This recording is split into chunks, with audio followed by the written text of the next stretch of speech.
Hey guys, what's up? Welcome back.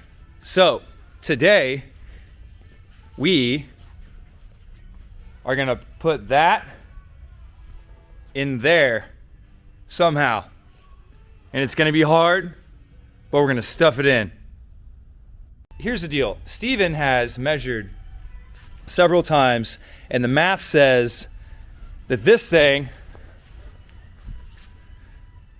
that's half the size of that car is gonna fit in that hole. And to be honest, I'm not really sure. I mean, I know we've read the tape, but I'm a little skeptical about whether or not that's gonna make it in there, dude. What do you think? Yeah, I mean, looking at it now, I think the tape measure lied. Yeah. But you know, we'll just chop her out. That's what I'm thinking. We're hoping that we've got enough clearance at the backside for the transmission to clear in the tunnel, but if not, we have lots of hammers. Okay, first things first, pulling the lower dam, the bumper, the grill, get the radiator out, the front core support, battery, all this stuff up here in the front side, because when we're gonna loosen up the trans mount in the back, pull this thing straight out the front.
All right, guys, we got quite a bit accomplished. We got that little 289 pulled out with the trans, ripped the carpet out of this thing so we could see what we're got going on there.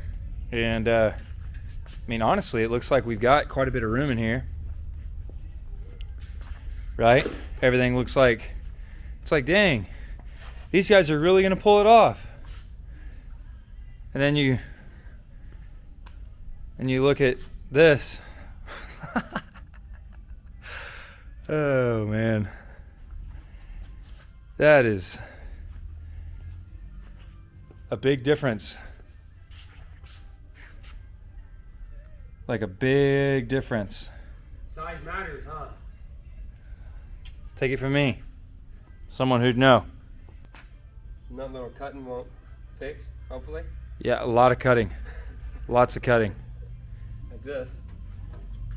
Yeah, I'm basically thinking that And this. we start like about here and cut there and around to there and over into there and basically around to there, and then still maybe not have enough room. I don't know. We got some serious firewall work. I can't believe that, man. Look at that. It's like 3 times the size, at least twice the size. Yeah, the transmission is. The trans is much. We have a new trans tunnel coming soon. Yeah. No doubt about that. Like, the height difference is insane. Dude, that motor is like 18 inches taller than this one. From where it's sitting right now, that looks like about 37 would clear the alternator and the top of the turbo. 37. Okay, that's off the ground. Yeah, and the oil pan's like maybe 3/4 of an inch off the ground. once this thing squats down with 1,000 pounds in it, it's 37 inches here. So without a motor in it. without a motor in it. So, Yeah, so if you set the motor in there right now, the oil pan, the oil pan would touch the ground right now. Yes. And the hood wouldn't close. No, sir. No hood. Okay. All right, so we've got some figuring out to do. For sure. Because it's looking like it's a hell of a lot more work than it looked like originally. I mean, maybe we'll get lucky and we'll just have like that much of the engine stick out of the top of the car. Yeah, 12 inches. Valve covers up, stick out. Yeah. Of course, we don't need a lot of clearance to the ground because the car, it's not, you're not going to drive it to Walmart, or pull into. I always use Grandmammy and Grandpappy, We love grandmas. Yeah, you got to go see them. But when you pull in their driveway in this thing, you want to go at about 2 miles an hour. Otherwise, you're going to need to borrow Grandmammy's car to get back home. This is kind of good news, though. We don't have to pull the cab when we need to do head gaskets. Hey, that's a bonus. You just kind of, it's like workbench height almost. That is true. So, that'll be nice. Looks like inside here, somebody replaced this whole side already with a Spectra Premium floor pan. Yeah. So we'll feel a little bit bad about chopping that up, but not real bad. Well, I think this here is going to get cut like this. Yeah. And Straight then up. this is going to get built like this. Yeah. And so the shifter will be here. So. Oh man, that's a lot of motor and trans to fit in this thing, dude. I'm really more worried about the trans pan and the oil pan. Yeah, smashing the ground. Mm-hmm. I know we can set the thing in here. I was just thinking, when we pulled that 289 out, that thing, you can really swing that thing around really easily, and that 6.0 is not like that at all. No. We're going to end up setting the motor in this thing, and it's going to do a front flip. Yeah, an entire flip under the roof. I think it's going to rip the engine out of the car. We're going to have to do something about holding that down. Because, like right now, the weight of this car is probably the exact same as the weight of that engine. Yeah. Except the car makes no horsepowers, and that makes a lot of horsepowers. Yeah. So, the car's fixing to go for a ride of its life. Yeah, this thing is going to be so sketchy. For anybody who doesn't know, like 6.0s aren't like rocket ships, okay? They're not, because they're not. They make a decent amount of power. You put one in a truck, you turn that thing all the way up, and they shred. In fact, it looks something like this here.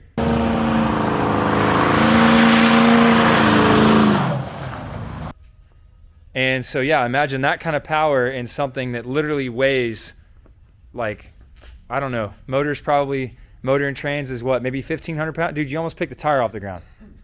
You think you can pick it off the ground? Maybe. Dude, that's what's up. This thing is going to shred tires. I have a feeling that when we set the motor in the front of that thing, that the back tires might actually come off the ground. Yeah, we need some pallet of briquettes back there. I'm about to put the 289 in the back. Yeah.